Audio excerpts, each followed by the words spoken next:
Welcome to the Open Forum in the Villages, Florida podcast. In this show, we talk to leaders in the community, leaders of clubs, and interesting folks who live here in the Villages, to give perspectives of what is happening here in the Villages, Florida. We are a listener-supported podcast. There will be shout-outs for supporters in episodes. A note from the heart. Hello, dear listeners. I'm thrilled to share our passion project with you. Podcast that brings joy, knowledge, and inspiration. Creating it is a labor of love, even though it demands more time than I can easily spare. But hey, time isn't something that we can buy back, right? Now, here's where you come in, the unsung hero. You can help us keep the podcast alive and thriving. How? By becoming a supporter. You can make a small monthly contribution. Visit our website, Open Forum in the Villages, Florida, and click on the supporter box. Even a humble $3 to $10 a month makes a difference. And guess what? You can cancel anytime, no strings attached, free and priceless.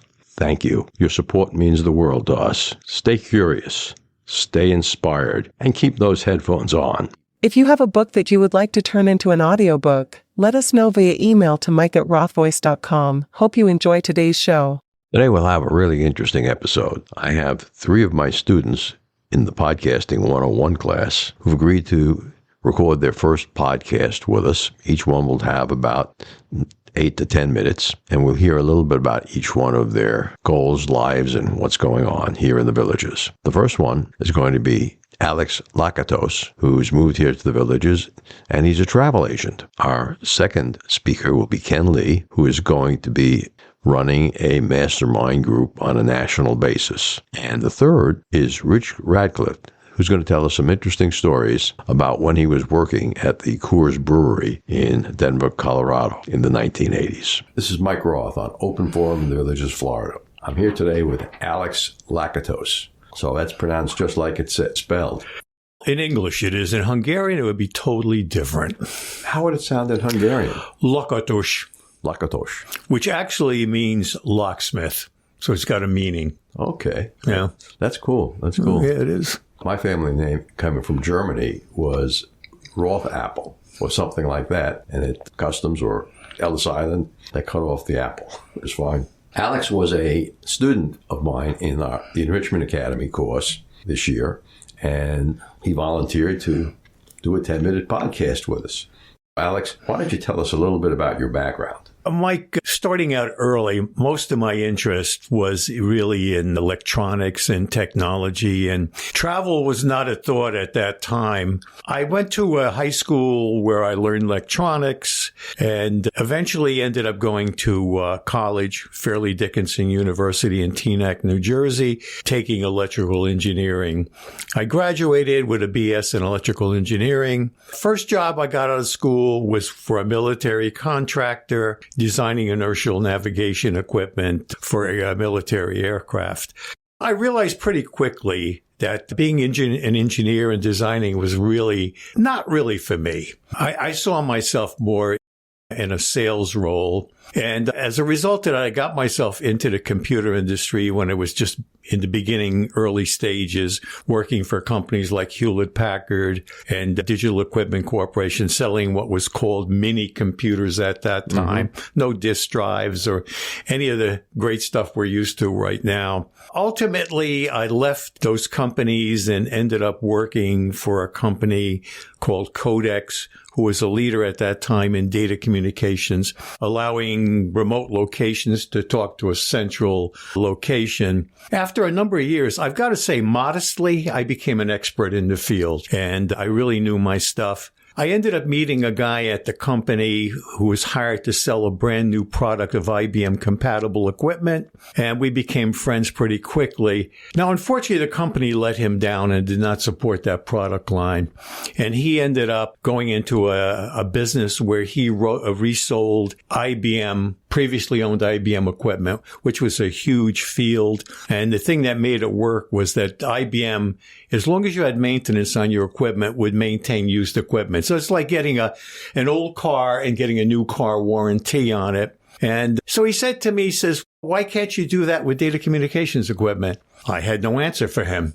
So I said, let's give it a shot. He gave me leads. We did sales together. We did great, really did great. And after a while, we realized we couldn't work together. So I ended up starting my own company and reselling very high-tech equipment, which eventually led to brands like Cisco Systems. Now, this was an incredible experience for me, and it led me to do things I never believed I would have done. For example, getting into aviation. I had a fear of flying and fear of heights, so I figured the way to solve that was to learn to fly. So I had some free time and I had the money, so I did that. Ultimately, I was able to purchase my own airplane and flew it all over the place. So my original traveling was really flying from New Jersey, where I lived, to the Bahamas. And I was involved with an air race down there and also a trip from New Jersey to the Dominican Republic for a big celebration that they were having down there. And I still love aviation. It's a real passion of mine. You still own a plane? No, unfortunately, it got to be quite expensive maintaining an airplane. I have friends that have planes currently, and I go up with them once in a while, but if I win the lottery or PCH or something, I might get a plane. But right now, I let some other guys do the flying. We had a couple of fellows on the show who deliver airplanes. Cool. Let me ask you this. With so much information available to us online today, why should someone use a travel agent as opposed to just booking it with the cruise line, the airline, or making it an independent tour? Mike, that's a great question. I think there's a misconception by some people that it costs you extra money if you use a travel agent, and that's really not true at all. I've joined some groups on Facebook that are people that cruise the cruise lines like Viking Cruise Line, and it's amazing the misconception that people have. But to answer your question in more detail, a travel agent can offer expert advice, both about the destinations and also about the cruise lines. All cruise lines have a different personality. So a travel agent would have had personal experience both with the destination and with the cruise line. The other thing, there's a lot of complexity involved. Is it okay if I ask you a cruise line question? Sure. With our Mercedes-Benz Club here in the Villages, we're attempting to plan a cruise for 24 and 25. Naturally, we're more than 55 years of age on average. Some people are up into their 80s. What cruise lines would you think would be a good cruise line to go for 5 to 7 days? I would recommend cruise lines like Viking Cruise Lines. And the reason I would do that is that it's smaller ships, less people, less crowds. The service is outstanding for people. And I've gotten a lot of positive feedback from my clients. They definitely would be high on my list as opposed to a ship that's got 6,000 people on it and a bunch of 2-year-olds running around. Where does Viking start from here in Florida? Viking, you'd be finding Viking down in the Miami, Fort Lauderdale area. They're not at the Port Canaveral. And what would a 5 to 7 day cruise into the eastern, I guess it would have to be the Eastern Caribbean, the round numbers? Cost-wise, you're saying? Yeah. I would say ballpark, you're probably looking at about $4,000 a person.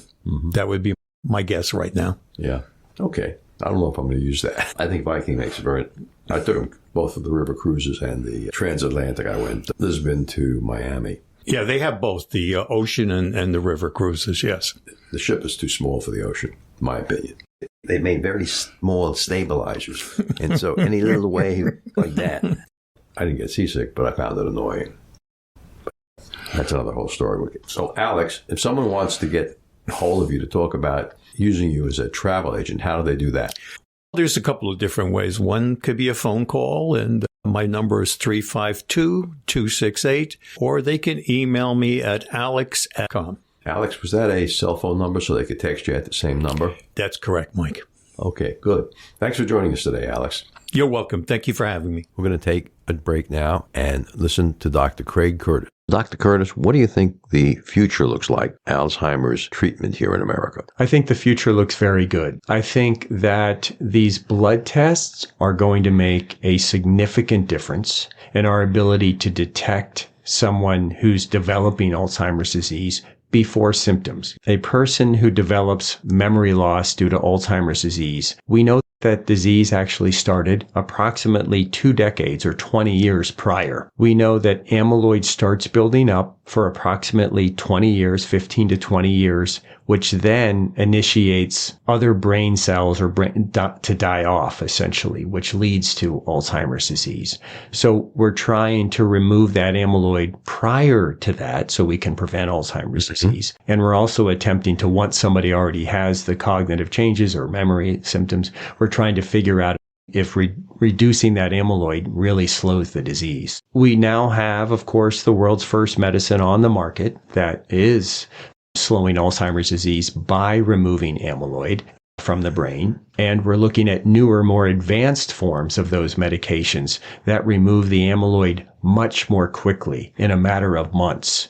So that's very exciting. With over 20 years of experience studying brain health, Dr. Curtis's goal is to educate the Villages community on how to live a longer, healthier life. To learn more, visit his website, craigcurtismd.com, or call 352-500-5252 to attend a free seminar. This is Mike Roth. I'm here today with Ken Lee. Thanks for joining me, Ken. Happy to be here. Ken is starting a new business, and it's all about mastermind groups. Ken, why don't you tell our listeners a little bit about what a mastermind group is? Napoleon Hill, in his book, Think and Grow Rich, talked about the concept of a mastermind group. And he says that when two individuals get together to discuss something, a third mind emerges. And I found that concept fascinating and had experienced it somewhat. And I was singing in a local barbershop group, and they have something called up notes or ringing a tone. And you can have 4 individuals singing their individual notes, and then you will hear, if they ring that tone, you will hear a 5th note. So it's a fascinating concept. So going back to the mastermind, I had masterminds with different people, different individuals, where we would brainstorm things and come up with ideas. And my wife said to me, "Why don't you do that with your son?" I said,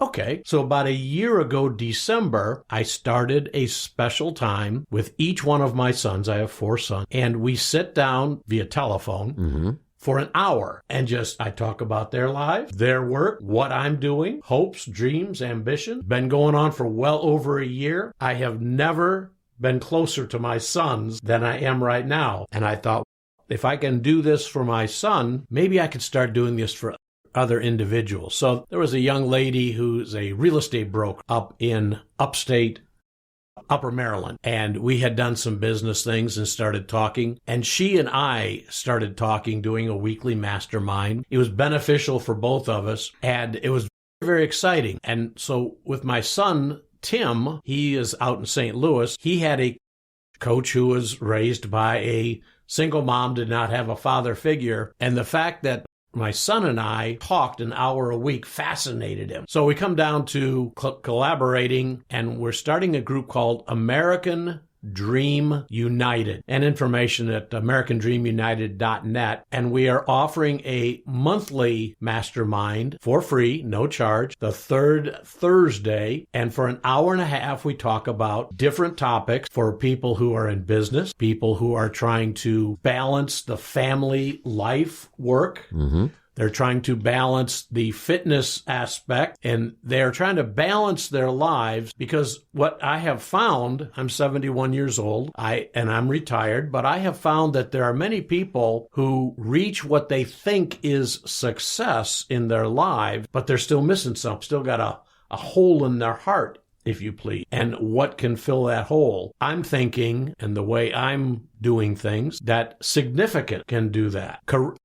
Success is where I pour into myself, trying to reach my goals, my ambitions, the things I want to do. Significance is where I pour my life into others and help them to achieve the goals they want. So your mastermind group is going to be done at no charge to the participant? Correct. Is it going to be done over Zoom? Yes, over Zoom. So in May, what is the date that the mastermind group will meet? It will be the 3rd Thursday. 3rd Thursday of May. And what time? 11 Eastern time. 11 Eastern time.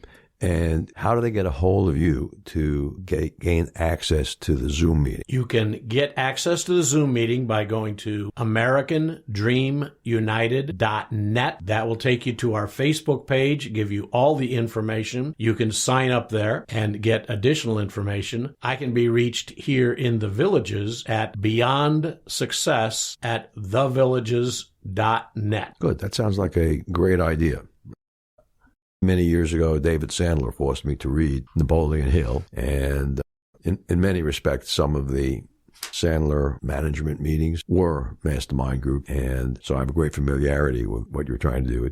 It does help a lot of people. The other topic we wanted to talk about was... The other item we were going to talk about is personal coaching. The mastermind is free, and people can enjoy that as much as they want, take advantage of that. The other thing we offer for those that want to go a little bit deeper, we do have coaching available. One-on-one coaching, group coaching. We're going to do book club where we get perhaps a John Maxwell book, some other great leader, and go through it. And then we have do-it-yourself coach through a source called Right Now Media. We will give individuals access to Right Now Media where they can, in the comfort of their home, go on, view a video, and then set up a time to discuss that. And again, it'd be more like a one-on-one mastermind. So those services are available, and as we expand, that will be available on the website. But right now, the free mastermind is what we're offering, and we're hoping people can take advantage of that. Just out of curiosity,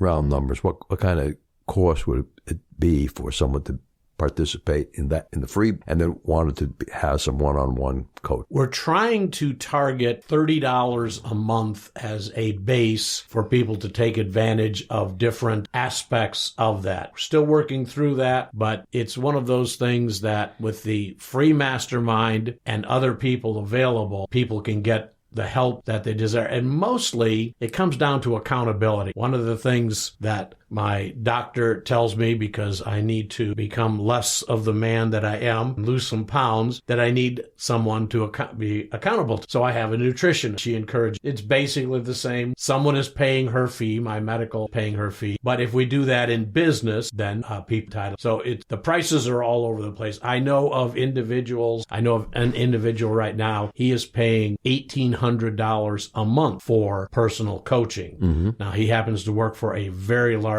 domestic airline company, has that in his continuation budget, but it runs the gamut of $20, $30 a month up to $2,000. Wow. Okay, so there's a very big variability. And again, if someone wanted to get a hold of you on the phone to ask a question, what's your telephone number? Is 352-626-7581. And if they wanted to drop you an email? beyondsuccess@thevillages.net. Good. Ken, thanks for being with us today. Happy to be here with you. This is Mike Roth on Open Forum in the Villages, Florida. I'm here today with Rich Radcliffe. Thanks for joining me, Rich. Thank you. I appreciate this opportunity. Rich was part of my Enrichment Academy course, Podcasting 101 for Beginners. Did you learn anything from that course? I learned a lot, Mike. Good. I learned basics. I learned technology. I learned website. Good. Are you planning to start your own podcast now? I have plans to start podcasting probably starting in the summer of this year. That's good. Any equipment you want, let me know. I'll send you some of the equipment as I buy new stuff. Now, in your background, Rich, you worked for the Coors Brewing Company in Golden, Colorado. I loved it. It was a dream come true for a person in their 20s and 30s to be working at Coors and living in Colorado. Now, you worked for Coors during the period of time where Coors was not sold in every state in the United States. That's right. And that contributed to the excitement of working for Coors, the novelty of it, and having come from the Midwest, working for a Colorado brewery was just wonderful. Okay. You still enjoy Colorado Kool-Aid? I do. In fact, I enjoy it every night. I have one of the beverages that they make and just has fond memories for me. There was a period of time in my career where I lived on the back of a 727. I would do 4 cities in a day, had my salespeople pick me up at the airport. And I remember going to Milwaukee, Wisconsin, and the first sales call of the day, 9 a.m., was with one of the brewing companies. And we said, we go into one of the senior manager's offices, and he's got a big pitcher of beer and 4 or 5 glasses behind him. And he picks up the pitcher, puts a glass in front of each of us and says, enjoy one of our beers. I just couldn't believe it. Are you thinking about Coors and maybe how they maybe had free beer for people in meetings as well. Did they? Yes, the answer is we had free beer in all the cafeterias, and people, instead of taking a coffee break, would take a beer break, typically in the afternoon, not in the morning. The beer was very fresh, and people did not take advantage of this in a wrongful way. It was just an enjoyable way to end the day. Free beers at the end of the week might be something that keep people in the office a little longer. Say that last part again, because my glasses clipped the mic. Okay. At the end of the week, you might find employees, including myself, hanging around in the lunchroom, just having a couple of beers, free beers, with some friends. Good. Is it true that at one point in your career with Coors, you stood in 6 inches of beer? It is true. It is very memorable. How did that happen? What happened was that there was a union strike at Coors, and most of the brewery workers vacated their job and management brought white-collared people in to take over their jobs. And my job was running a filler and a closer machine. And these are two machines that are shaped sort of like carousels or merry-go-rounds. Mm-hmm. And beer cans come in to the filler machine without a lid on them, and they travel around in a circle, and the machine is filling them with beer. And then the cans travel about 2 more feet by conveyor into a closer machine that slams a lid on the top of, hence your beer gets filled. Now this goes at a ferocious rate, 1,200 cans a minute. Wow. So in the particular episode I'm thinking about, there were a couple of problems technically, and the filling machine that's filling beer at that rate continued to run even though cans were entering the machine. Not entering the machine. My role, and I sat in a separate little viewing room, was to watch this machine 12-hour shifts, a lot of beer cans. And when I saw that happening, I hit the normal off buttons. That didn't work, so I had to jump out of my viewing station, go into the small room where the filler and the closer was, and hit the emergency shut off. By that time, a lot of beer had hit the floor. It was all tiled. There's a drain, so it started running off. But I remember distinctly looking at my feet. We wore protective clothing, even on like booties on my feet, and my feet were under beer suds. Wow, that's interesting. Do you have any other memorable moments that happened to you while you were working at Coors? I think that employee sales was another real benefit. Employee sale. This is where late afternoon they opened up the beer trailer, and employees could buy beer at super discounted prices. This was not old beer or problems with packaged beer. It was great. A case of beer was $4 with 2-case limit per week. I made lots of friends in my neighborhood because I could buy them Coors beer at that price. That was great. And one other thing that's memorable, there were a lot of benefits at Coors. One of them was the ski club, and Coors negotiated a ski lift ticket rate that were very discounted for employees. I remember paying $10 and $12 for a lift ticket to A Basin, to Keystone, to Breckenridge, Steamboat, and so forth. That's another favorable memory. Good. Maybe you can remind our listeners why in the 1980s Coors beer was not available in many states, and that's I guess what made the movie Smokey and the Bandit. There were 2 reasons. One of them was, in a sense, more popular in public, and that had to do with shelf life of the beer. And the idea that because Coors was not a pasteurized beer, it couldn't stay fresh for long periods of time that it might take to ship it all the way to, say, Massachusetts. Or New York. Or New York, exactly. Coors did overcome that by starting to filter their beer with extremely fine filters that kept it very fresh as it was being packaged. The second explanation, and this is the one that I found a lot of truth in, is Coors simply did not have the capacity to make and sell that much beer. We had enough capacity in the mid-70s to supply 14 western states, but in terms of the whole country, we were not geared up with production capacity to make and sell that much beer. Coors did change that during the 80s. Is it still only brewed in Colorado? What I'm reading, and it's been many years since I've been with Coors, so I'm maybe inaccurate here, but what I'm reading is the banquet beer is still brewed only in Golden, whereas the Coors Light is brewed at a variety of different brewery sites. I spent 25 years in Cincinnati, and that was a big brewing capital before Prohibition. And one of the fellas who was selling beer for a number of brands left the beer company he was working for and bought the formulas for these old beer. And in the beginning, he had other breweries brew new batches of the old Cincinnati beers. And he became very popular in Cincinnati. And then he started his own brewery there, where he actually brewed the beers using the old formula. Well, I think that was a real major trend that large breweries like Anheuser-Busch, Coors, for example, had to deal with, is the craft brewing, the small breweries that started becoming popular in the 80s and 90s. Mm-hmm. Seemed like they couldn't put them up fast enough. I agree. And some of the quality beer that I enjoyed was great. In Colorado, we had some of those breweries in Denver. I understand that you're also a writer. I write children's take one. I write books and short stories for children, and currently have maybe 100 short stories that I've saved in terms of audio cassette. Mm-hmm. I'm working with a writers group in the Villages that focuses on writing for kids, and I find a lot of motivation in having people that are like-minded and highly skilled as classmates. Mm-hmm. Are you thinking of converting those children's stories to Audible books or podcasts? That's exactly what I'm hoping to be able to do. And the course I took with you and all the information you shared is giving me insight on how to do it. Plus, it's also getting me motivated that there's a way to share a very large number of short stories for kids. Mm-hmm. Do you have the stories in written form, or they're only on cassette? I have over 100 on cassette and about 20 in written form. Good. Great. Thanks for joining us today, Rich. Thanks, Mike. I appreciate the opportunity. I'd love to be able to play back into our show one of your first children's books, at least a piece of it. I hope so, too. And maybe I'll send you a case of beer, too, Mike.